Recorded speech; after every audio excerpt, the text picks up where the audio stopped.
This is the Thames Challenge Cup Men's Club 8 with Griffen Boat Club on the Berkshire station and Thames Rowing Club B on the Buckinghamshire station. Lots of aggression at the start. That Thames crew, really high rate, again really going for it in the Griffen crew as well, and they were making sure they drew a first stroke and then wound the rate up really high, and then it's seeing if you can get a bit of an early lead. Lots of power in that Thames crew.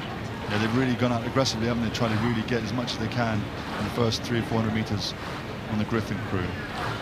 Lovely. I really like the way the stroke guy of the Thames crew is stroking that crew, Daniel Weatherly. He's only 23, but he's got a lovely, just see a horizontal line of his oar as it comes back. There's no big lifting, there's no wasting energy there, and it's straight in. So really lovely, clear lead from Daniel Weatherly in that Thames B crew. Yeah, and as they transition onto the race pace, they really haven't lost any pace. They're just moving clear now.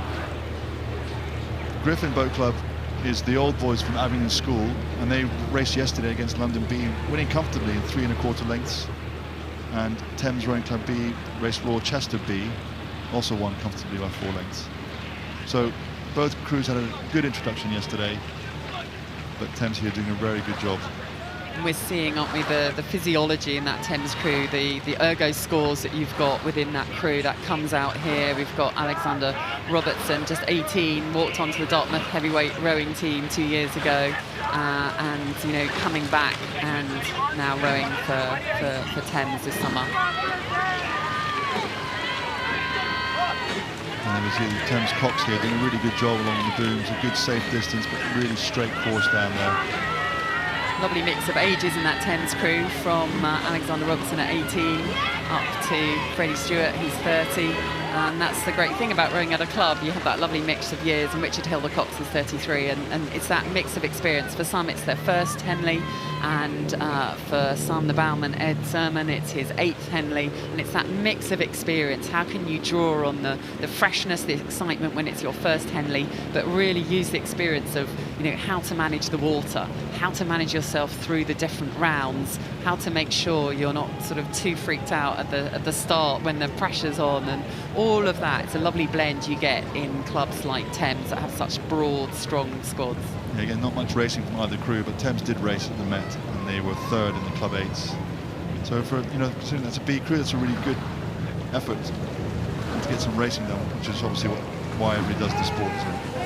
Richard Hilder-Cox of Thames crew, he was in the semi-final of the Brit in 2015, so he has got a lot of experience. He was actually a member of Lee Rowing Club for 10 years before he went to Thames a couple of years ago, so he brings a lot of experience.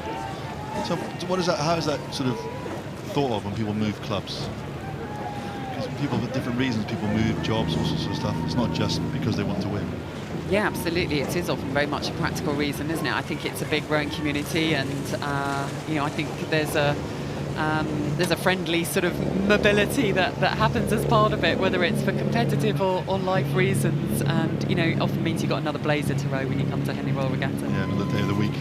But it is a true thing. People are really keen to win, aren't they? And people, as coaches move from club to club and programs ebb and flow, the athletes are, well, I don't say ruthless, but they want to win, so they will move. Yeah, they're putting a lot of time in there. They're working full time, and then they're training often before work and after work for months and months and months, you know, and in this year they'll have done an awful lot of time on those rowing machines through the winter to be ready and fit for racing this summer. So you want to make sure you get the most out of it. And also, you know, for some of these people, it's their last season they can do this.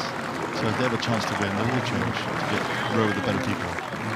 So here we have Thames B coming past the progress boards, comfortably ahead of the Griffen Boat Club, the old boys from Abingdon School, who will no doubtly be in the Forley bar in the next hour or two. Lovely quote from Luke Jersing at 5 in that Griffen crew, saying, "The journey has made me the man I am. I cannot imagine what my life would have been without sport and the friendships that I have formed."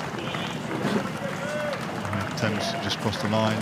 Griffen now coming to the finish line. The buzzer goes.